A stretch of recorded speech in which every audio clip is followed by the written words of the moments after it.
Josué 7, y vamos a leer el verso número 10. Amén. Alabado sea Jesucristo. La Biblia dice, honrando al Dios Padre, Hijo y Espíritu Santo.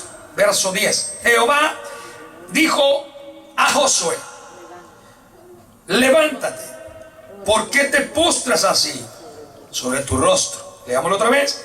Y Jehová dijo a Josué: levántate, ¿por qué te postras así sobre tu rostro? Amén. El mensaje de esta tarde, hermanos, es muy sencillo. Es, hermanos, un mensaje que usted, espero, lo recuerde para siempre. Es tiempo de levantarse. Es tiempo de levantarse. Hay cosas que muchas veces lo aplastan a uno, y yo puedo entender todo eso. Pero cuando estamos en la presencia del Señor, yo creo que el dolor se nos va. La Biblia dice que, hermanos, la mujer cuando da a luz tiene mucho dolor. Pero cuando su niño ha nacido y lo toma en sus brazos, se olvida absolutamente del dolor que tiene. Cuando nosotros estamos en la presencia del Señor, tiene que ser algo similar. No hay dolor. No puede haber conflicto que nos pueda robar el gozo que nosotros tenemos del Señor en nuestra vida. No debería de haber. No debería. Yo se lo digo, hermanos, hay muchas veces que yo vengo a la iglesia muy cansado. Vengo maltratado físicamente, agotadísimo. A veces vengo doliente o vengo enfermo, pero no permito que el enemigo me robe el gozo. No permita usted eso. Piense muy bien cuando está con sus amigos, con sus familias, hermanos, y cómo se ríe y cómo se divierte por todo aquello que se hace. ¿O se acuerda cuando antes veía un partido de fútbol y gritaba por aquello que pasaba? Pero hay algo más grande y más maravilloso que hemos recibido de parte del Señor. Hermanos, es la vida eterna y la salvación. Es tiempo de reconocer todo esto. Debemos nosotros de reconocer a su nombre, iglesia. ¿Puede darle un aplauso a Jesucristo? Esto es transmisible. Mire, tanto el gozo es transmisible como también, hermanos, la frialdad. Esto se transmite. La palabra del Señor dice que cuando Nehemías iba a edificar la ciudad que estaba destruida, a levantar sus murallas, hubo un grupo de personas que vinieron para desanimar al pueblo. Y el desánimo, hermanos, es algo muy terrible, porque esto ya nosotros lo miramos en la vida de este hombre del que nosotros estamos hablando ahora. El desánimo llegó a él, pero él no permitió que lo absorbiera. Dice la palabra del Señor en el libro de los Números que estos llegaron, hermanos, a la vida de estos personajes. Un grupo de hombres se levantó, y era la mayoría de estos que habían ido a conquistar, y dijeron: no podemos hacerlo. Y todo el pueblo dijo: es cierto, no podemos. Ellos no habían visto las circunstancias todavía. Solo eran 12 los que habían ido a divisar la tierra. Pero esto es transmisible. El pueblo no quería edificar las murallas, y Nehemías vio aquel problema y dijo: no le presten atención, dijo. Nosotros vamos a levantarnos porque el Señor está con nosotros. Y Nehemías dijo esto: el gozo del Señor es nuestro castillo. El gozo del Señor es nuestro refugio. El gozo del Señor es nuestra fortaleza. Cuando nosotros alabamos a Dios, cuando nosotros edificamos el nombre del Señor, nos vamos a sentir fuertes y protegidos. Esto es lo que nosotros tenemos que hacer. La Biblia dice claramente, el Señor le habló a Josafat: dile al pueblo que me alabe solamente, porque yo quiero glorificarme en medio de ellos. A su nombre. Esto tiene que ser de esta manera. No se preocupe, las pupusas allá van a estar cuando nosotros salgamos. Número 1, vemos nosotros, hermanos, el Señor nos llama a levantarnos. Es tiempo de levantarnos. ¿Por qué es tiempo de levantarnos? Porque el mundo está sumergido, y el mundo está naufragando, y el mundo está batallando por, hermanos, salir de las condiciones tan precarias en las que se encuentra. El mundo no tiene oportunidades. El mundo no tiene esperanzas. El mundo no tiene escapatoria. El mundo va a ser destruido. El mundo va a ser maltratado si no se vuelve a Dios. El mundo, la única esperanza es la iglesia, porque el mundo tiene esta esperanza. Dios mismo ha trazado esta esperanza en cada uno de nosotros como la iglesia. La palabra del Señor nos habla en el Evangelio de San Mateo que Dios había establecido su iglesia. Y Él dijo: yo voy a establecer, a edificar mi iglesia, a construir mi iglesia sobre mi sacrificio, y las puertas del infierno no van a prevalecer contra ustedes. Esto le dijo el Señor a la iglesia. Esto le dijo el Señor a su pueblo, a los discípulos. Y cuando nosotros estamos, hermanos, en la plena y en la dimensión de las búsquedas de Dios, la gloria de Dios se derrama, la gloria de Dios desciende. Pero el mundo mira esto y el mundo no haya qué hacer. El mundo busca también sumergirse en ello y no sabe cómo hacerlo.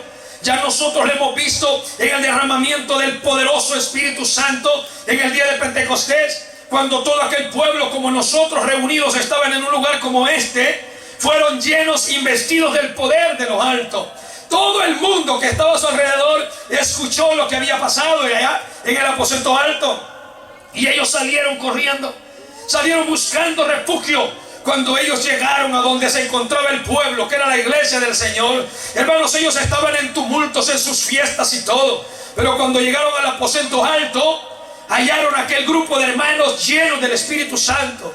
Este grupo de hombres y mujeres que habían venido de Jerusalén para supervisar lo que estaba pasando en el aposento alto, como curiosos que fueron, ellos vieron que el infierno se había abierto delante de ellos. Y ellos sintieron que el infierno, hermanos, estaba llamándolos y los estaba trayendo, al grado de que ellos hablaron a los apóstoles y dijeron: varones, hermanos, ¿qué haremos nosotros para escapar? ¿Qué haremos nosotros para ser salvos? ¿Qué haremos para sobrevivir? Dice el capítulo 2 de Hechos, los versos 38 por ahí. ¿Qué haremos nosotros? El mundo en la necesidad, hermanos, el mundo en sus derrotas, en sus conflictos, el mundo siempre mira a la iglesia. El libro de Tesalonicenses 2, en el capítulo 2, dice claramente que hay una manifestación demoníaca, la cual ya está en acción. Ya está en acción, pero no ha salido todavía a la luz, no se ha manifestado abiertamente, aunque hay grupos que se están movilizando de una y de otra manera, a través de la santería, a través de la hechicería, hermanos, y viene este personaje, y viene esta última religión, la religión del anticristo, la cual no se ha manifestado abiertamente porque hay algo que al presente lo detiene. La Biblia dice que esto es el Espíritu Santo y es la iglesia. El mundo batalla, pero la única esperanza que puede haber en el mundo es la iglesia. Cuando la iglesia desfallece, cuando la iglesia se debilita, cuando la iglesia falla, el hombre no tiene esperanza. No hay esperanza para el perdido, no hay esperanza para el miserable, no hay esperanza para el drogadicto, no hay esperanza para el homosexual, no hay esperanza para la prostituta, no hay esperanza para el asesino, para el ladrón, para el adúltero, para el fornicario, para el mentiroso. No hay esperanza para el depravado, no hay esperanza para ningún ser humano. Por eso la iglesia tiene que levantarse, y el Señor le dijo a Josué: es tiempo de levantarte. Mira hacia arriba, porque ya los campos están blancos, es cierto. Esto implica que nuestra redención está cerca. Cristo viene pronto por nosotros a levantarnos y a llevarnos a sus moradas, a la casa de salvación, a la casa de bendición, a la casa de gracia. Alabado sea su nombre. Es tiempo ya de levantarnos. El mundo busca a sus alrededores y no va a encontrar refugio. No encuentra, no tienen posibilidades.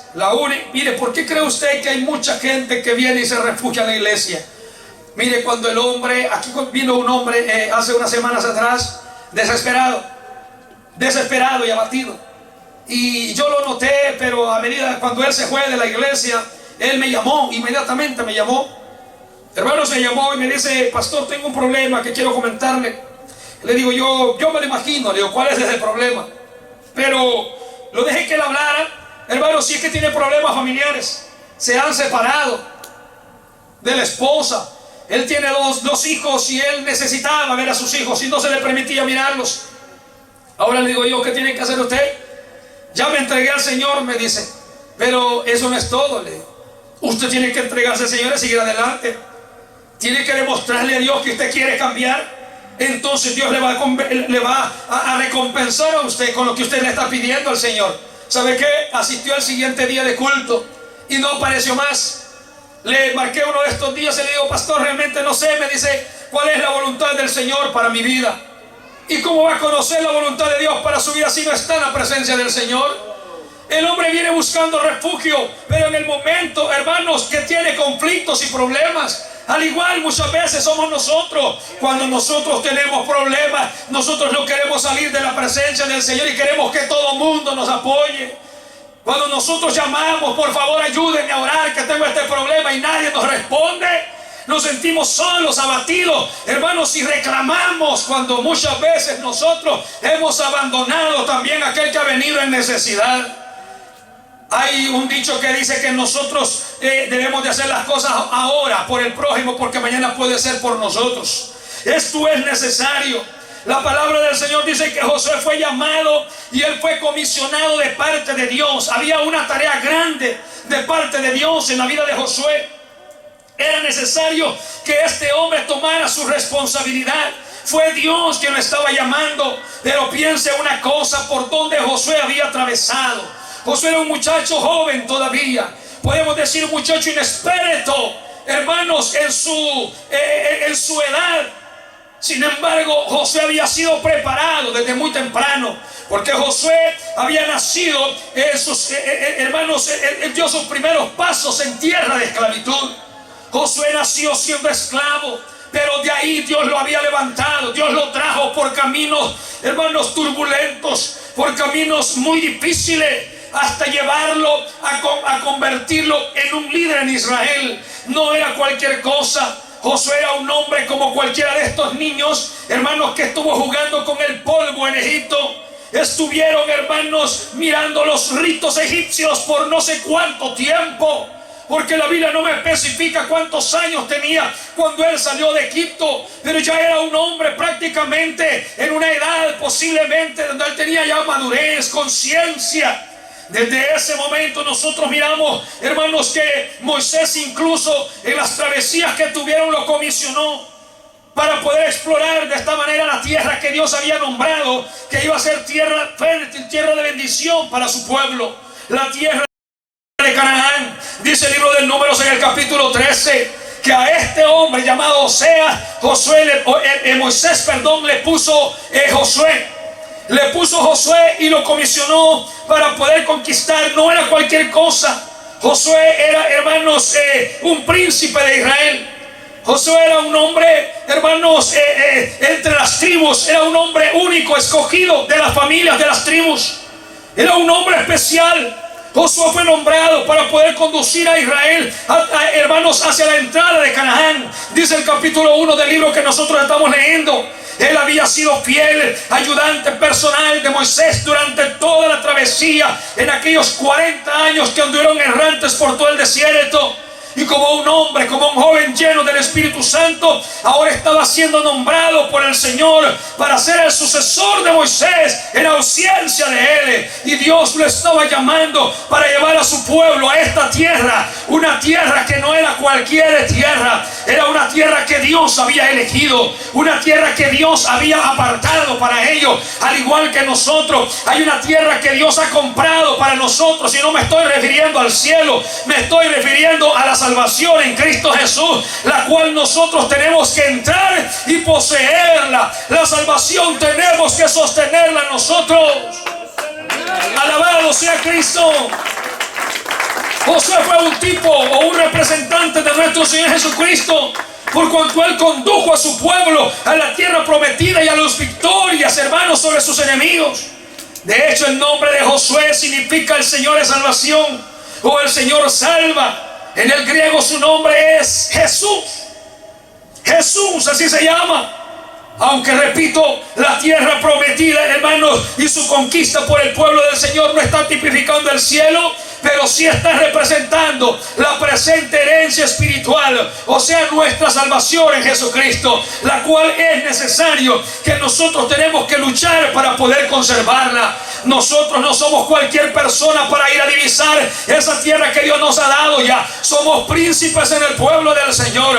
La palabra del Señor ya lo dice en Apocalipsis, y Él nos ha hecho a nosotros reyes y sacerdotes. Antes nosotros no éramos pueblo, no éramos nadie, pero Él nos ha redimido, nos ha escogido y nos ha dado nombre. Ahora somos nación santa, pueblo adquirido por Dios, pueblo santo, una nación de sacerdotes para glorificar a Jesucristo en la tierra. Usted no es cualquier cosa. Así como Moisés llamó a 12 hombres conocidos como 2 espías, pero cada uno príncipe de su tribu.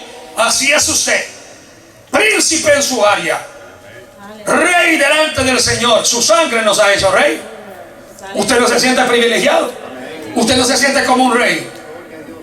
No, yo lo creo que usted. ¿Cuánto se siente como un rey? Yo le creo que se sienta como. Algunos no lo creen, fíjense, no lo creen. A mí el Señor me ha llamado para, dice un canto, para conquistar, pero no solo para eso. Dios me ha llamado para reinar, y yo me siento como un rey. ¿Cuántos se sienten como un rey? Levanta su mano el que se siente como un rey, como una reina. Gloria al Señor. No, yo lo creo. El que no levanta su mano, pues yo le entiendo, hermanos. Yo le puedo entender, pero más vale que lo vaya creyendo, porque esto es lo que dice la palabra del Señor. Y si la Biblia dice de esta manera, hermano, el cielo y la tierra pasarán y mi palabra no pasará, significa que la palabra de Dios es veraz y es efectiva. Usted es un rey delante del Señor, usted es una reina delante del Señor. Entonces dígale, por favor, mire al hermano que está triste al lado suyo, déle fuertes aplausos al Señor. Dile al hermano que está triste al lado suyo, dígale: bienvenido, su majestad, a la casa del Señor. Dígale, no le tenga miedo, dígale: bienvenido, su majestad, a la casa del Señor. Aleluya. ¿No lo cree, pues? No, yo soy reina solo en mi casa, hermano. Y dice el hermano: yo soy rey solo en mi casa. Pues no, nosotros somos reyes delante del mismo diablo, hermano. El diablo tiene que reconocer quiénes somos nosotros. Pues este va Josué. Josué, hermanos, había sido comisionado de parte del Señor. Ya nosotros hemos visto caminar a través de todas sus victorias.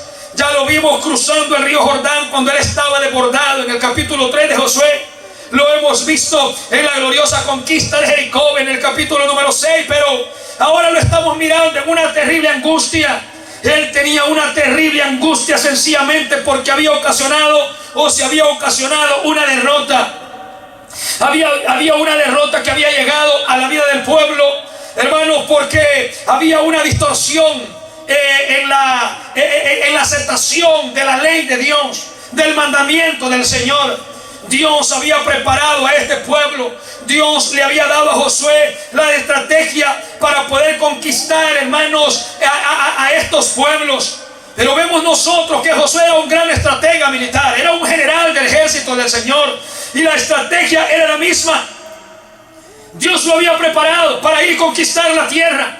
La estrategia era la misma, como la estrategia que Dios nos ha dado a nosotros para poder conquistar.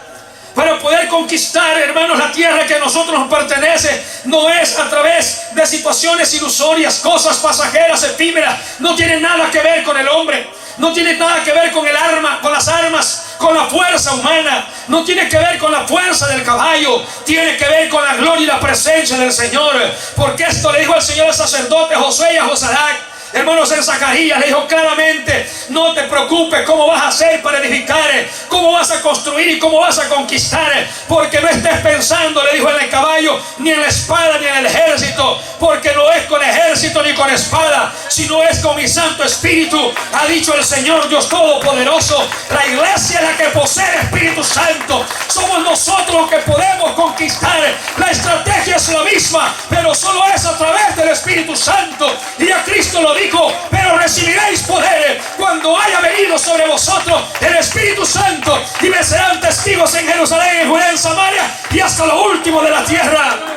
Esta es la manera para poder conquistar. La estrategia es la misma. Buscad al Señor, clama a mí, yo te responderé, y voy a enseñarte cosas grandes, ocultas, que tú no conoces todavía. Cosas maravillosas, cosas prodigiosas son las que Dios tiene preparadas para dártelas, para que tú las observes. Jeremías no entendía todavía esto, pero Dios lo hizo mirar cosas grandes. La palabra del Señor dice que hay cosas que no han subido en corazón de hombre, el ojo del hombre no lo ha oído, hermanos, visto, ni los oídos lo han oído, pero Dios las tiene preparadas solamente para aquellos que creen, para aquellos que aman a su nombre, iglesia. Esto es la iglesia del Señor, nadie más.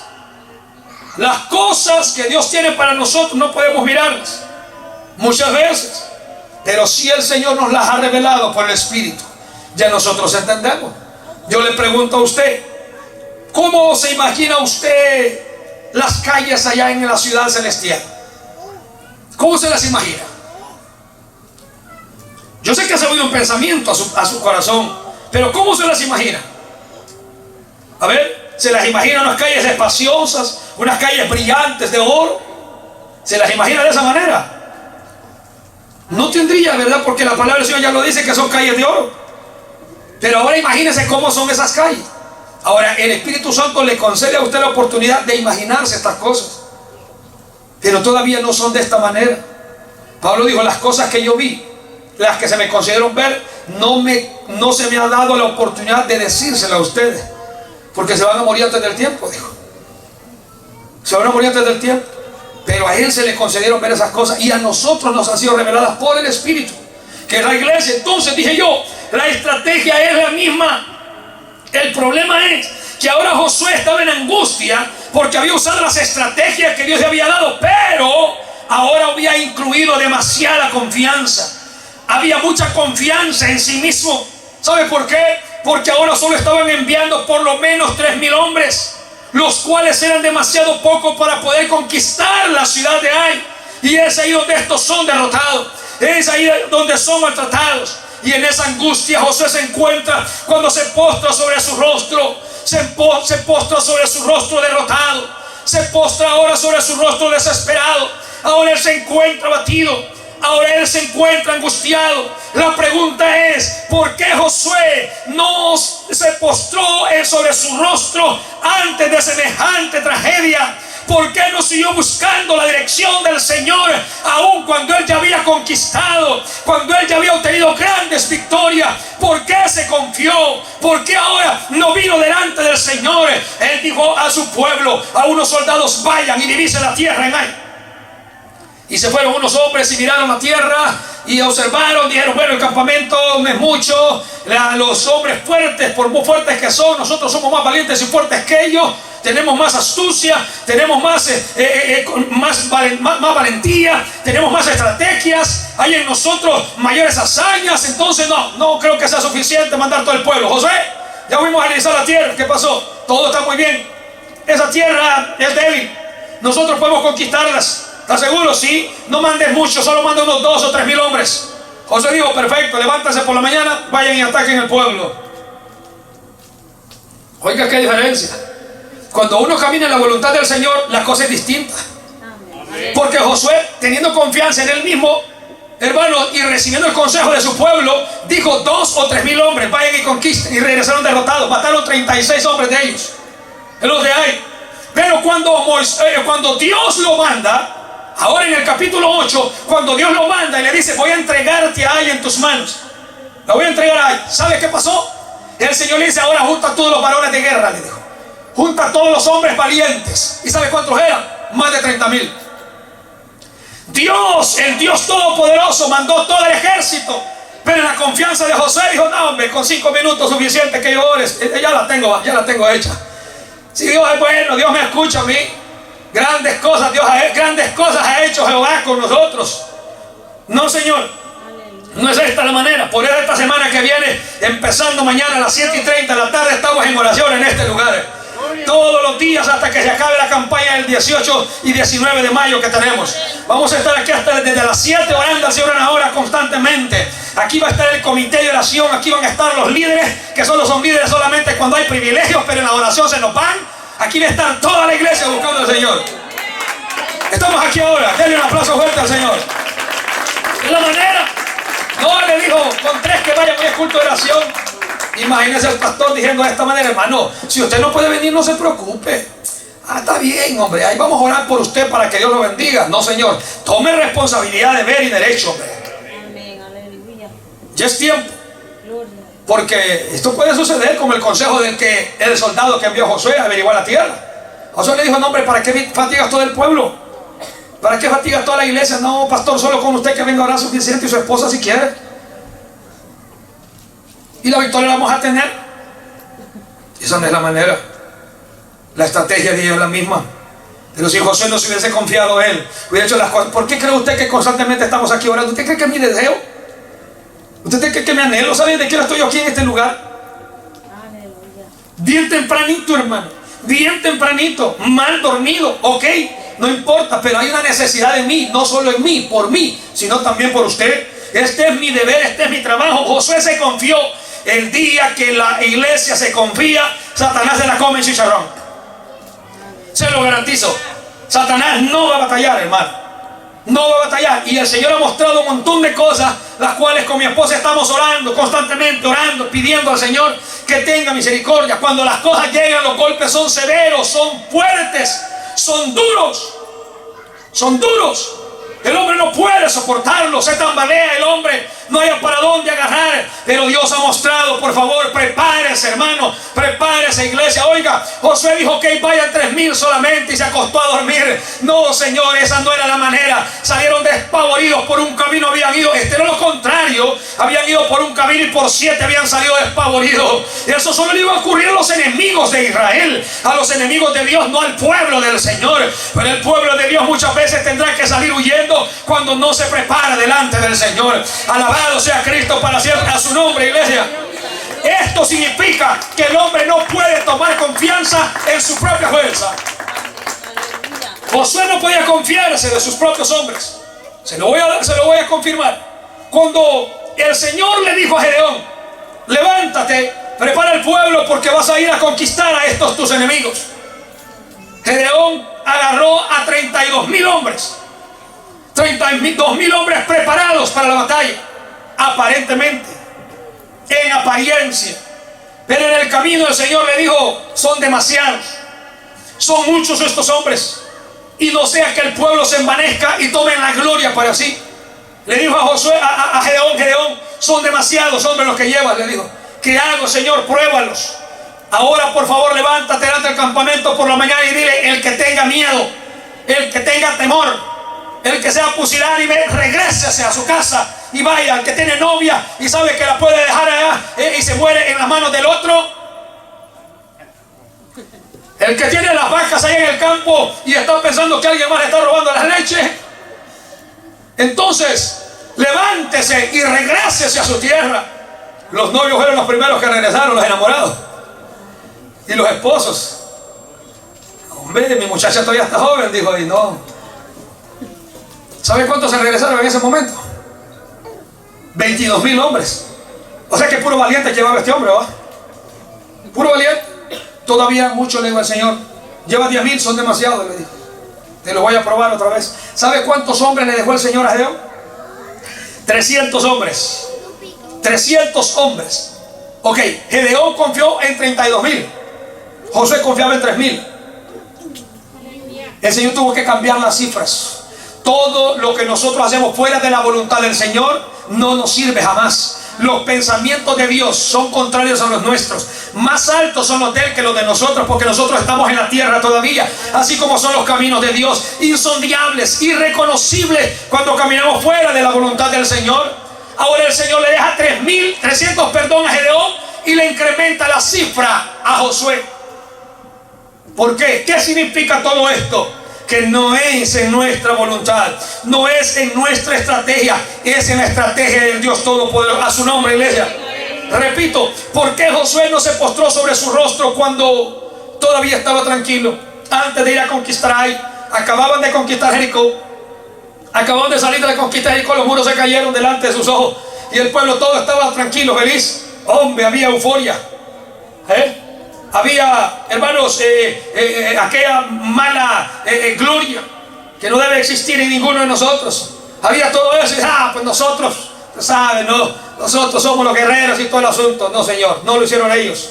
El Señor le dijo: ustedes van a gritar, pero el grito no bota esas paredes. ¿Cuántos no gritan, hermano mío, pidiendo socorro y pidiendo auxilio y no hay quienes ayuden? Nadie viene. No se caen las paredes, los muros que tienen delante de ellos que les estorban para seguir adelante. No se caen, no se caen. No fue el grito del pueblo. Este grito estaba significando, hermano, la aclamación, la búsqueda, la gloria de Dios. Cuando el pueblo gritó, la gloria de Dios descendió y las murallas se cayeron y el pueblo salió a conquistar. Pero ahora, después de la conquista, estaban confiados. José se acostó en la hamaca, ya no buscó el rostro del Señor. La Biblia nos dice en Efesios capítulo 6 a nosotros que debemos de estar preparados contra las acechanzas de nuestro enemigo, que se llama Satanás. Porque la lucha que tenemos nosotros no es contra carne ni sangre, no es contra el hombre ni contra las mujeres, sino contra principados, contra potestades, contra huestes espirituales de maldad, contra los gobernadores de las regiones celestes. Estos son nuestros enemigos, no los podemos ver. Ahora el Señor dice: mantente preparado, tomando mi armadura. Ok, vete a la batalla, dice, y cuando enfrentes al enemigo, después de que haya terminado la batalla, mantente firme en posición de batalla. ¿Por qué? Porque este no se va a ir, este va a regresar. La Biblia dice que Él sigue rodeándote. Él está siempre despierto, siempre buscando a quien destruir. El único que se duerme muchas veces es la iglesia. Por eso Cristo nos dice: despiértate si duermes entre medio de los muertos, para que la luz de Cristo te alumbre y puedas mirar lo que hay en las tinieblas. Alabado sea Cristo. Es necesario. El diablo va a regresar por ti, va a regresar por tu mujer, va a regresar por tu marido, va a regresar por tus hijos, va a regresar por tu casa, va a regresar por la iglesia. Hay que prepararse, hay que mantener el cerco bien cerrado. No nos confiemos, no se puede confiar.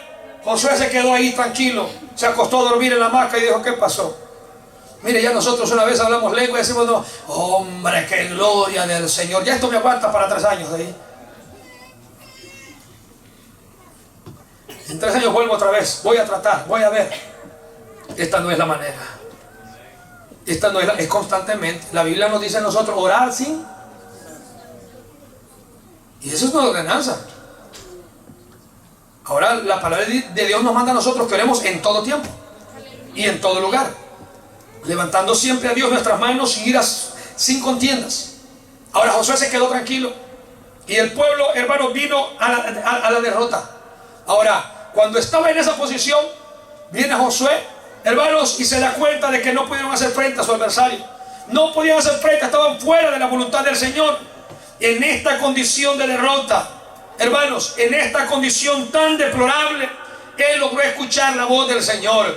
Porque Dios es misericordioso, así como es misericordioso con nosotros. Que Él está hablando en esta mañana y le dice: no te confíes, amigo, hermano que estás aquí, no te confíes, hijo, por favor, no te confíes. Él escuchó la voz aún cuando estamos nosotros en estas condiciones tan duras. El Señor nos habla y Él le dijo a Josué: levántate. En el verso 10 que hemos leído, el Señor le habló y le dijo: levántate, Josué, levántate de tu posición. La pregunta es: pero ¿cómo voy a levantarme si hemos sido derrotados? ¿Cómo voy a levantarme si estoy en tragedia? Si estoy en señalamiento. ¿Cómo voy a levantarme si siento que me critican?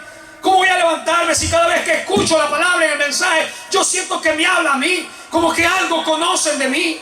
Yo no me siento con deseo de levantarme. ¿Cómo me puedo levantar? Alabado sea Cristo. Sabe que en una ocasión el Señor me llevó a predicar a una iglesia. Me acuerdo, el hermano José estaba ahí. Hermanos, en ese tiempo Dios me había hablado antes en un sueño y Él me había mostrado lo que ha pasado en la iglesia. Cuando yo llegué a predicar la palabra del Señor, Dios me mostró incluso el mensaje que iba a predicar. Cuando yo llegué, hermanos, a predicar la palabra del Señor en la revelación, yo veía, hermanos, que el pueblo estaba todo abajo de las sillas, así como lo oye, abajo de las sillas. Pero después del mensaje, hermanos, unos cuantos iban saliendo de las sillas y se iban poniendo de pie, iban pasando al frente para ser llenos del Espíritu Santo. Yo entendí lo que Dios quería decirme. Yo fui a esa iglesia y prediqué la palabra del Señor. Mi esposa miró tremenda visión en ese lugar, la cual, hermano, estuvimos orando y se le tuvo que decir a los ministros: era necesario todo este tipo de cosas. Dios muestra estas cosas a los hombres cuando usted está ahí que no puede levantarse. Yo entiendo estas cosas, pero la palabra del Señor le habla para que usted resurja, por favor, de en medio de los escombros que han sido quemados por el fuego del pecado, por el fuego de los embates y los problemas. Hay que levantarse de ahí. El Señor es nuestro ayudador. Repito: ¿qué temeré lo que me puede hacer el hombre? Levántese, es tiempo de levantarse. Pero es que no puedo, hermano. No puedo. ¿Sabe por qué? Es que yo caí en el pecado de la fornicación, puede decir un joven, y me siento mal. Un hombre y una mujer puede decir: es que yo adulteré, hermano, Y esto pasó hace años, me reconcilié, pero todavía siento que Dios está maltratándome a través del mensaje. Si no se ha arrepentido es lógico. Por favor, no tome alas para ir a hacer cosas que no debe, pero es necesario de levantarse. Josué estaba en una derrota. Hablemoslo en un sentido literal, pero pasémoslo a un sentido espiritual. ¿Cuántos de nosotros no hemos sido maltratados todavía por el pecado? Hay hombres en este tiempo que creen que no han pecado jamás en sus vidas. Mire, yo no me considero un hombre en esa condición todavía. Yo considero lo que dijo el apóstol Pablo. Si yo quiero estar firme, yo voy a ver que no me caiga. Poderoso es Dios para guardarme sin caída, cierto, pero no pretendo haberlo alcanzado ya. No pretendo, sino que yo sigo a ver qué es lo que sucede más adelante. Hay cosas que Dios tiene designadas para mí, pero el adversario también está para esa zancadilla. Él está para, miren, cruzarse en medio nuestro y poner piedras, poner setos en el camino. Entonces, cuando estas cosas acontecen, reconozca que necesita a Dios y levántese, hombre. Hay hombres y mujeres que no pueden gozarse en las congregaciones. El gozo está ahí fluyendo, el Espíritu Santo, y no puede levantarse. Pero Dios le está hablando en esta mañana a usted que está presente como aquel que va a escuchar este mensaje en cualquier parte del mundo. Es tiempo de levantarse. Josué debe de dejar de cuestionar el carácter de Dios. La iglesia debe de dejar de cuestionar a Dios, de preguntarle por qué, cómo voy a levantarme.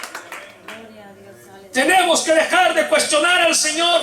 José cuestionaba a Dios. Dice la palabra en el capítulo 7 que nosotros estamos leyendo. Y el versículo es el número 7, dice la Escritura. Y Josué dijo: ah, Señor Jehová, ¿por qué hiciste pasar a este pueblo el Jordán para que entregáramos para entregarnos en las manos de los amorreos, para que nos destruyan? Ojalá nos hubiéramos quedado al otro lado del Jordán. Esta fue la reprensión de Josué contra Dios, contra el Dios Todopoderoso. Ah, Jehová, ¿por qué nos hiciste pasar acá? Aleluya. Josué no entendía su pensamiento, su visión era efímera. El problema no era Josué, el problema no era el pueblo entero, el problema era un solo hombre. Una sola persona era el problema en su pueblo. Pero Josué estaba cuestionando al Señor y le dice: ah, Señor Jehová, ¿por qué? ¿Por qué ahora? El Señor tenía que mostrarle a Josué realmente cuál era su voluntad y lo que estaba ocurriendo. Le dijo el Señor: levántate, Josué. ¿Por qué te postras? Te voy a mostrar qué es lo que está pasando. Hay prevaricación en el pueblo, hay anatema en el pueblo. Yo di una explicación, di una sola palabra, Josué, y el pueblo no me obedeció. Y no le dijo quién era. Mire, Dios es un Dios que revela las cosas, pero a Josué no se lo reveló. Como a Eliseo había cosas que no le revelaba, al profeta Elías había cosas que no le revelaba el Señor, a Moisés tampoco. No todas las cosas. La Biblia dice que las cosas secretas pertenecen a Dios, pero las reveladas son para los hombres. Las cosas que Dios revela son para nosotros, pero las secretas le pertenecen a Él. No le dijo quién era, no le dijo: esfuérzate y busca quién fue, le dijo. Y esto es lo que pasa muchas veces en medio de las congregaciones. Hay muchos conflictos, hay muchos problemas, hay enfermedades, hay deterioros económicos, espirituales, porque hay una razón. La iglesia no prospera, la iglesia no crece, la iglesia no se derrama el Espíritu Santo. Algo está pasando, algo está sucediendo, y hay que escudriñarlo desde aquí arriba hasta allá abajo. Hay que escudriñar qué está pasando. Hay problemas en la familia. Por favor, no le culpe al esposo, tampoco culpe al esposo a la esposa. Analícese cada uno. Dice en 1 Corintios 11: analícese cada uno. Hay que aprender a analizar cuál es el problema que hay en nosotros. Amén. Aleluya. Es que hay problemas con mi hijo. Pues posiblemente el problema no sea el hijo, posiblemente el problema sea el padre, la madre. Porque hay ejemplos que nosotros damos a nuestros hijos y al final queremos corregirlos, pero ya nosotros estamos mal en el ejemplo. Y nuestros hijos se acercan como se acercó el hijo de un padre. Hermanos, estando yo en El Salvador, el padre había sido alcohólico. Ahora el padre reprendía al hijo porque era alcohólico. El padre deja de tomar, pero el hijo sigue tomando. Ahora el padre lo regaña y le dice: mira, compórtate, hombre, mira qué fachas son esas. ¿Y tú qué consejo me vas a dar?, le dijo, si tú me enseñaste a beber. A veces es difícil, pero ahora vemos nosotros la situación. El Señor le dijo: te voy a enseñar lo que está pasando, haz esto. Y Moisés empezó a hacer todo, y Dios le descubrió dónde estaba el problema. Cuando el problema fue erradicado, hermanos, también fue erradicado el mal. Fue erradicado el mal. Ya no había deshonra para Dios, ya no había quebranto para el pueblo, ya no había maltratos. Ahora el Señor le habla a Josué Josué empieza, hermanos, a hablar con el Señor y le dice: Señor, ¿por qué nos permitiste pasar? No es mi problema, le dijo el Señor. El problema es de ustedes. Algo salió mal y ahora lo primero que Josué hace es culpar a Dios. Algo no está bien y le preguntamos a Dios: ¿por qué? ¿Sabe cuántas veces he tenido que pedir perdón al Señor cuando menciona la palabra ¿por qué? Cuando yo estoy orando al Señor le digo: ¿por qué? Le digo: Señor, perdóname. En serio, y no sigo la línea del por qué, no la sigo. Porque Dios es todopoderoso y es soberano. No puedo preguntarle a Dios ¿por qué? ¿Por qué pasa esto? ¿Por qué hay guerras? Hay un canto que dice: ¿por qué preguntarle a Dios? ¿Por qué hay hambre en la tierra? ¿Por qué preguntarle a Dios? Cuando nosotros conocemos la voluntad del Señor. ¿Por qué hay niños maltratados? ¿Por qué hay ancianos olvidados? ¿Por qué? ¿Por qué? ¿Por qué? ¿Por qué preguntarle a Dios? No podemos preguntarle al Señor. Nosotros tenemos entendimiento. Él nos ha dado sabiduría. Él nos ha dado inteligencia para poder conocer estas cosas. El porqué de las guerras que hay, nosotros lo sabemos. La ambición y el egoísmo y la avaricia de los hombres. El conflicto que hay a veces dentro de las congregaciones es por lo mismo. ¿Sabe qué? Hace unas noches atrás pedí al Señor una confirmación de una necesidad que había. Le dije: Señor, muéstrame esto, por favor. ¿Qué está pasando? Y el Señor me mostró claramente: no es este ni este, sino aquel, me dijo. Vaya, dije yo. Muchas veces esto pasa. Hay egoísmo muchas veces en el corazón. Y cuando hay egoísmo en el corazón, Dios no puede manifestarse. Y eso me muestra claramente: es este el problema.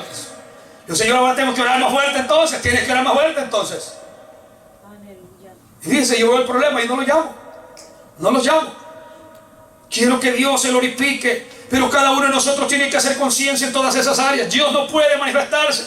Dios no puede glorificarse en su nombre, iglesia. Ahora dije yo: algo sale mal y lo primero que hacemos es cuestionar al Señor. Consideremos por lo menos las cosas, hermanos, viejas que Dios había hecho al respecto de la vida de Josué. Él había enviado a Moisés para poder sacarlo de la tierra de esclavitud de Egipto. Y lo que Josué vino allá, porque era un niño chiquito, era ya un hombre adulto, un joven por lo menos. Él vio cosas grandes, él vio portento. La mano majestuosa del Señor la vio. Fueron 9 plagas y la última plaga que él pudo mirar, hermanos, era suficiente para coronar la fe de este hombre. Él vio todo esto. Él vio cuando el Señor abrió el mar rojo delante de él para que lo pudiera cruzar, hermanos, con su pie en seco. Dice Éxodo capítulo 14: Dios partió y dividió las aguas y Josué caminó tranquilo, viendo los muros de agua a un lado y el agua al otro lado. Josué vio esto. Él vio las profundidades del océano. Él palpó la arena y lo que había abajo del agua, hermano, porque su pie pasaba en seco. Él se dio cuenta de lo que Dios había hecho. Él vio que Dios los alimentó con el maná cuando ellos tenían extenuada hambre, según el libro de Éxodo 16. Él vio el derramamiento de la gloria de Dios. Él vio las codornices que cayeron sobre el campamento para que estos se alimentaran. Él vio cómo Dios los crió o los dirigió, mejor dicho, en el cruce del desbordado río Jordán. El Señor estaba con ellos cuando Dios les dijo: cruza el río. En el capítulo 3 de Josué: cruza el río con este pueblo. Le dijo: Señor, ¿cómo? Esto es lo que vas a hacer. Los sacerdotes van a tomar el arca y ellos van a avanzar. El río Jordán crecido. Mire, hermano, yo conozco un río desbordado. Yo me recuerdo, estaba joven, quizás más joven que Josué, cuando en El Salvador hay un río que se conoce como Río Grande. Me fui a pescar con unos amigos, hermano. Si era tan ingenuo yo, el río crecido, hermano, crecido el río, y me pasé al otro lado. Pero cuando un río se desborda, yo se lo digo que es serio. Es serio, arrasa con todo lo que da a su paso. Se sale de su cauce, sale a las riberas, hermano. Oiga esto, llena otros cauces. Sale por las casas. Hay un río allá por Santa Elena, allá por Usulután, allá, hermanos, por Río Lempa, que le llaman, que cuando se desborda ese río allá en El Salvador, yo se lo garantizo, hay conflictos seriosísimos. Arrasa con todo. Pues ahora piensa en el río Jordán. No hay otro río tan caudaloso como ese en el mundo. El Amazonas, yo creo que es el que era chiquito, pero ese río desbordado, y los sacerdotes tenían que tomar el arca en sus manos y cargarla. Pero el Señor le dijo: cuando los sacerdotes pongan su pie en el agua y su pie se moje con el agua se va a detener. Y estos hombres iban hacia adelante, no se detuvieron. Ellos habían confiado en el Señor y así fue. Pusieron el pie en el agua y el agua se detiene en un montón hacia arriba. Hombre, y todo el mundo viendo lo que les había. Mire esto, hermano. ¡Qué gloria del Dios Todopoderoso! El agua se detiene, el río desbordado, hermano, cesa de fluir y el agua se detiene arriba. ¿Quién puede hacer eso si no solo Dios? El agua no salió por otros lados, no fue con puerta la que puso, la congeló prácticamente. Y el pueblo pasó. Josué vio todo eso. Dios los había instruido y los capacitó para conquistar la poderosa Jericó. Y ahora nosotros lo miramos después de esta derrota. Josué le está echando la culpa al que había dado tantas victorias, al que había demostrado tanto poder, tanta sagacidad, al que había mostrado tanta gloria para él mismo y para que el pueblo creyera en él. Ahora Josué lo estaba culpando. Al igual que Josué, pensemos en todo lo que Dios ha hecho por nosotros. Él nos ha amado. Dios nos dio a su Hijo en propiciación por nuestros pecados. Él nos ha ofrecido la salvación solamente por la fe, sin esforzarnos tanto. Él nos ha dado a su Espíritu como una garantía de la vida eterna. Y Él nos recibe cuando venimos a Él después de nuestros errores, después de nuestro fracaso, después de nuestras derrotas. Él nos está esperando para fortalecernos y para sostenernos. A su nombre, iglesia. ¿Cómo podríamos echarle la culpa a Dios de nuestras derrotas o de nuestros fracasos? Pues hay muchos que lo hacen. Hay muchos hombres y mujeres. Pero repito, analícese por favor. Porque en la condición de nosotros, mire, hay un hombre, lo voy a mencionar, él ya murió, el hermano G. Ávila. Cuando él se convirtió a Jesucristo, él había estudiado en una universidad evangélica aparentemente. Querían que fuera cristiano. Cada vez que habían cultos, los días domingos que no habían clase, habían cultos, él nunca iba. Él estaba ahí porque le gustaba el deporte. Estuvo practicando como 15 años el béisbol. Era tremendo. Pero llegó el momento donde el Señor lo llamó y se convirtió a Jesucristo. Se convirtió a Jesucristo. Cuando él se convierte a Jesucristo, él tenía muchos amigos, porque los padres de él eran muy influyentes, eran maestros, y a la vez él también. Él se convierte al Señor, pero inmediatamente después de ser deportista, ejercitarse constantemente, conocer plenamente, hermano, los rigores del ejercicio, era físico-culturista, allá en Puerto Rico. Oiga esto, a él le llega una enfermedad que se conoce como artritis. Creo que era artritis, algo así. Llega la artritis, los huesos, las rodillas, y se le va subiendo y todo el asunto, y dijo, ya, eso no hallaba qué hacer. Se acababa de convertir a Jesucristo y no hallaba para dónde ir. Dijo, voy a ir con mis amigos los doctores. Fue con un amigo doctor y le dijo, oye, le dijo, cabezón, fíjate que tengo un conflicto. Le dijo, tengo un problema, este problema tengo. Y le hicieron los exámenes y le dijo, sí. Él le dijo, estás enfermo, tienes artritis. Le dijo, esto no se cura, le dijo. Y el hombre se le miró, se le quedó viendo al doctor y le dijo, pero ¿y para qué estudiaste? Le dijo. ¿Entonces para qué sirve? Le dijo. No, hombre, le dijo, hay un montón de enfermedades que no se curan, le dijo. No se curan. Pues él llegó a la casa y se postró de rodillas una noche y le dijo, Señor, si tú me sanas, yo te voy a servir. Y se acostó a dormir. El siguiente día se levantó completamente sano. Completamente sano. ¿Cómo podríamos echarle nosotros la culpa a Dios de nuestras derrotas si tenemos un Dios todopoderoso? En Él no hay fracasos. En Él no hay conflictos. Entonces, ¿cómo es que llegan a veces los problemas a nosotros? ¿Por qué vamos a echarle la culpa al Señor de nuestros problemas? De lo que nosotros generamos. ¿Cómo podríamos nosotros? Es que el matrimonio se está rompiendo. ¿Cómo puede culpar a Dios usted si lo ha descuidado? ¿Cómo? Porque si hay algo que usted tiene que guardar, hermanos, en respecto a las relaciones, es su matrimonio. ¿Sabe que una madre, ahí por ahí escribe la gente muchas veces y dice, el consejo de mi abuela es este: sobre todas las cosas, hija, hijo, guarda tus hijos, porque el hombre ahora es tuyo y mañana es de otra. Por eso tiene que cuidarlo. Y por eso tiene que cuidarla. ¿Me entiende? Le voy a decir una cosa. ¿Cuántas veces en su vivir de los años que usted tiene ha oído que su hijo se va de la casa, lo abandona, su padre lo abandona, y cuando usted lo mira por ahí dice, allá va mi ex hijo, allá va mi ex padre? No, ¿verdad? Siempre es mi ex esposo o mi ex esposa. Sus hijos siempre van a ser sus hijos. Y sus padres siempre van a ser sus padres. Pero su marido y su mujer posiblemente no. Por eso cuide esa relación. Pero esa es la que descuida. Ah, no, mis hijos, hermano, mis hijos. ¿Sabe qué me dijo una hermana estando yo en El Salvador? Que a mí no me gustaba dar consejos porque no era yo el pastor de las hermanos. Me llamó a su casa el esposo de ella. Venga, que tengo un problema. ¿Qué pasó? Ayúdeme con mi esposo. Dígame. Pastor, hermano, me dijo, quiero decirle una cosa que ya me empezó a poner culpa del hermano. Bueno, mire, cuando él castiga a mis hijos, me decía ella, cuando él castiga a mis hijos, hermano, él es muy grosero. Y yo no quiero que él ya no castigue a mis hijos. Y yo estaba escuchando. Para terminar la práctica tuve que dar consejo. Le dije yo, número uno, le digo, ellos no son sus hijos. Son hijos que han procreado entre los dos. Y uno es padre y el otro es madre. Son hijos de Dios, los cuales tienen que cuidarlo. Ahora hay que prestar atención a la disciplina. Eso es lo único, pero no son sus hijos, son de los dos. ¿Me entiende? Pero se menosprecia aquello que debería de cuidar. No haga eso porque va a llorar. Y cuando esto venga, el conflicto venga, dése cuenta que no es Dios el del problema, eso ha sido usted. La mujer no se sujeta, discúlpame, voy a mencionar estas palabras, muchas veces es soberbia. Y la Biblia lo dice claramente, que hermano, para estar comiendo con una mujer rencillosa, dice la Biblia, es mejor comerse un bocado en seco. O vivir en casa espaciosa con una mujer en tal condición. Pero la Biblia dice que la mujer sabia edifica la casa, pero la necia lo destruye. No se refiere a la casa, se refiere al hogar. ¿Me entiende? Entonces aprenda a cuidar eso.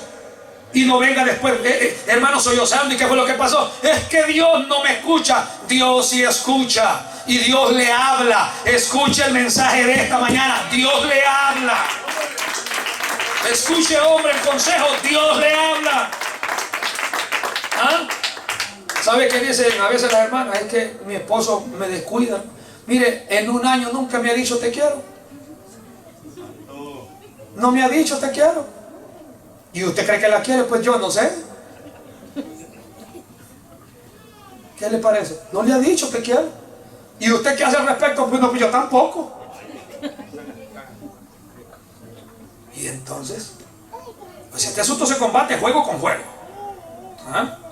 Vamos a ver quién gana, ¿eh? Pasó el año. Pasó el año. Y lo que hay es separación. Mira, viejo, yo creo que ya no me querés, así que ya tengo otro. Vieja, yo siento que no me estás queriendo y que ya consiguió otra. Hombre, ¿no es esa la manera? Y entonces viene el problema. Pastor, dice que tengo este conflicto. Ahí tiene el conflicto. Sí. ¿Y qué ha hecho al respecto? Y es cierto eso, que en tantos años no le ha dicho a ella que la quiere. ¿Estamos aquí? Porque así somos nosotros, ¿verdad?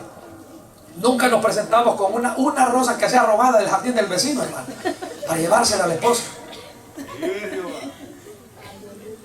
¿Verdad que no? Ni una cajita de chocolate. Mire, no sea simple, porque se necesita afecto. Entonces después estoy hablando de la derrota, del problema que viene cuando culpamos a Dios. Nosotros lo generamos muchas veces. Es que yo no soy amoroso, pues la verdad que yo no sé cómo decirte que te quiero, vieja, ¿verdad? ¿Cómo? ¿Quién no sabe decir que te quiero? El que no sabe decir, mi amor, que te quiero, vieja, ¿verdad? Hay que sacarle la fuerza a veces, hermano. La esposa no sabe cómo dar una caricia, fíjese. No sabe. ¿Qué le parece? Y después hay que quejarse delante del Señor. Hay que quejarse, pastor, es que mira, no. Esas no son las maneras. Entonces, ¿cómo podíamos nosotros echarle la culpa a Dios de nuestras derrotas? Cuando Dios ha hecho tanto por nosotros. Josué debió de dejar de centrarse en esta derrota. Debió dejar de pensar en esta derrota. El verso número 8 dice lo siguiente. Escuchen lo que pensaba Josué. ¡Ay, Señor! ¿Qué diré? Ya que Israel ha vuelto las espaldas de delante de sus enemigos. Él no estaba, hermanos, acongojado por él mismo en sí, sino que estaba acongojado por el pueblo de Israel. Ahora él tenía que dejar de pensar en esta derrota. Él debe de pensar en todas las bendiciones que ya habían sido dadas. Él debe de pensar en todas las bendiciones prometidas para el futuro, para él y para su pueblo. El Señor había dado promesas, hermanos, que se iban a recibir a través de Abraham. Dios había prometido para su descendencia. Dios había prometido a través de Moisés para su pueblo. Habían sido dadas promesas al mismo Josué de que él iba a repartir la tierra. En el capítulo 1 le dijo: tú vas a hacer prosperar tu camino por donde tú vayas. Solamente no te apartes de este libro de la ley, sino medita en él de día y de noche para que seas bendecido. Esta era la única garantía, hermanos, que podía mantenerlo a su nombre, iglesia. Fueron cosas que Dios le había dado, pero Josué estaba concentrado solo en los problemas, en vez de concentrarse en el magnífico y exuberante poder de Dios. Porque Moisés se presentó delante de Faraón. ¿Qué voy a hacer?, le dijo. Cuando me pregunten que yo voy para allá, ¿qué voy a hacer? ¿Cómo me voy a presentar delante de este pueblo? ¿Y qué voy a llevar? Llevas esa vara, Moisés, le dijo. ¿Qué? ¿Con una vara voy a sacar al pueblo? O sea, ¿me mandas a mí con una vara? Con un Señor, tú eres Dios de los cielos y me mandas con una delante de Faraón. Mira a Moisés, tírala al suelo, por favor. Y se le convierte en una tremenda serpiente. Y cuando vio la serpiente, Moisés huía de su suegra, perdón, de la serpiente. Oiga esto, hermano. Y huía de ella, dice. Y el Señor, discúlpeme, pero el Señor le dijo, Moisés le dijo: tómala, por favor, le dijo: tómala y tómala de la cola. Nosotros no la agarramos de la cola, nosotros la agarramos de la cabeza y, hermano, con el golpe encima. ¿Ok? Tómala de la cola, le dijo. La toma de la cola, Moisés, y se le convirtió en vara. Ahora le dijo: ¿qué? Con eso vas a ir, le dijo. Esta es la autoridad que llevas. Llegó allá Moisés y vio todo lo que Dios estaba haciendo. Moisés no se estaba debilitando. Habían promesas en las que él se estaba concentrando en el poder de Dios. Dios llega y hace una hazaña, y Moisés es sacado nuevamente de Egipto. Regresa otra vez. Ya eran 2 veces, 3 veces, 4 veces, 9 veces, y Moisés no se cansaba. Él sabía que Dios le había prometido, él iba a ir. Cuando él dijo: ¿cómo me presentaré delante de tu pueblo? Ya no delante de Faraón, sino delante de tu pueblo. Diles: yo soy el que soy. Aleluya. Así me vas a presentar, le dijo. Esta es mi carta de representación. Yo soy el que soy y no cuestiones más. Eso significa: yo soy el que soy, es no cuestiones más. Punto. Así se presentó. Pero llegó a Faraón, Faraón no lo entendía. Entonces no entiende. Vamos a hacer otra cosa. Hermano, hizo el milagro más grande que jamás se puede haber visto. Moisés no se concentró en el conflicto, en las 9 derrotas primeras, sino en el poder del Señor. En la número 10 el Señor cumplió lo que Moisés estaba esperando. Faraón tuvo que dejar salir a su pueblo a pesar de las bendiciones y las, hermanos, promesas. Josué se estaba centrando en una sola derrota. Él debía de olvidar esta derrota y esperar la victoria que Dios había prometido. Repito lo que dice Filipenses 3 en el versículo 3, hermanos: yo mismo no pretendo haberlo alcanzado, pero una cosa hago, hermanos, ciertamente olvidando lo que queda atrás y extendiéndome lo que está delante, prosigo a la meta del premio del supremo llamamiento de Dios en Cristo Jesús. ¿Cuántas derrotas ha pasado? Es tiempo de levantarse, es tiempo de sacudirse del polvo que ha recibido. Levántese, es tiempo en el nombre del Señor Jesucristo. Deje los problemas a un lado. Josué tenía que dejar de preocuparse, incluso, hermano, por la opinión del público, por la opinión de sus enemigos. Y este fue el dicho de Josué en el verso número 9: porque los cananeos y los amorreos de la tierra van a huir. Los pobladores de la tierra van a huir, Señor. ¿Y qué va a hacer de tu grande nombre?, le dijo. ¿Qué? ¿Estás preocupado por mi nombre? Imagínense el Señor le preguntara ahora a la iglesia: ¿estás preocupado por mi nombre? Dijo. Hoy te preocupa, en el conflicto estás preocupado por mi nombre. Pero ¿cuál ha sido tu estilo de vida todos estos años atrás? ¿Pero cómo has vivido? ¿Me has dado la gloria? Porque así dice la palabra del Señor. Pero en el Salmo 90 dice la Biblia: hay que tributar al Señor, oh familias de todos los pueblos. Tributar y dar al Señor la gloria de vida. Significa que hay gloria que se le está robando. Hay un tributo que no se le está dando a Dios, que no se está reconociendo. ¿Me entiende? Entonces, ¿cómo has caminado toda esta vida y ahora me vienes a mí a decir que tienes cuidado de mi nombre? Mire, le voy a decir una cosa. La Biblia dice que el nombre del Señor es famoso en toda la tierra. Así lo dice. Así dice Malaquías. El nombre del Señor es famoso en toda la tierra. En el dicho de Josué fue: ¿qué van a decir los cananeos? ¿Qué van a decir los pobladores de la tierra? Mire, le voy a decir, no se preocupe, porque Dios sabe cuidarse Él solo. Él cuidará su propia reputación hasta este momento. Él se conoce como el gran yo soy. Jehová, el Dios de los ejércitos, el Dios todopoderoso, el que sostiene el cielo y la tierra en su mano. Bendito sea su nombre. Él es el que se encarga de levantar a su pueblo cuando su pueblo está caído. Él se ha encargado de darle victorias a muchos que han estado derrotados. Jesucristo se llama Él. Así que no se preocupe. El pueblo andaba angustiado. Pedro quiso salvar a Jesús de la muerte, de la derrota. Quiso salvaguardarlo al tomar la espada y arrancarle la oreja al guardia que traía, hermanos, allí el sacerdote. Oiga esto. Le dijo: no subas arriba, Jesús, porque quieren matarte, no lo hagas. El Señor tuvo que reprenderlo y le dijo: tú eres mi enemigo. Le dijo: no estás pensando como yo pienso, no miras allá. Le dijo: estás mirando abajo solamente. Él quiso librarlo de la muerte. No hay hombre que pueda, hermano, guardar las glorias del Señor. No hay creación que pueda hacerlo. Dios sabe hacerlo solo. Oiga lo que le estoy diciendo. Jesucristo llegó a la misma muerte. Él fue crucificado. Hermanos, Él fue azotado, fue crucificado, Él fue muerto, fue sepultado. Y de la sepultura Él se levantó vivo, triunfante. No hay nadie que pueda derrotar a mi maestro. Él triunfó, hermanos, sobre la muerte. Él derrotó a la victoria que el diablo había puesto sobre Él. Alabado sea Cristo. En la cruz del Calvario Él derrotó a sus enemigos a su nombre. Ahora Josué tiene que hacer algo. Josué tiene que hacer algo, como la iglesia tiene que hacer algo. Josué se levantó. Josué se levantó y nuevamente está conduciendo a su pueblo a la victoria. Después de que él había reconocido, después de que Dios había tratado con él, ahora lo está conduciendo a la victoria. También nosotros, hermanos, podemos levantarnos. Si nosotros nos sentimos en derrota, alabado sea Cristo, podemos levantarnos. Si nos podemos sentir nosotros que estamos sin poder vencer, podemos levantarnos. Nosotros tenemos a un Salvador que ha resucitado, a un Salvador victorioso que nos ha mostrado la manera de cómo nosotros podemos también ser victoriosos. Nosotros tenemos un ejemplo entre nosotros. Su victoria es nuestra victoria. De modo que nosotros, hermanos, debemos de quedarnos no en una posición ahí de derrota, sino que hay que levantarnos. Hay que salir de la manera donde estamos nosotros. Hay que seguir hacia adelante. Es necesario, es tiempo de levantarse. Ya es tiempo de levantarse. Hay cosas con las que usted no puede batallar. Por favor, pero levántese de esa situación. Sacúdase, mire, sacúdase y dígale al diablo: se acabó esta cosa. Se acabó este problema. Ya no, ya estoy cansado. Has hecho todo lo que has querido conmigo, con mi familia, con mis hijos, pero se acabó ahora.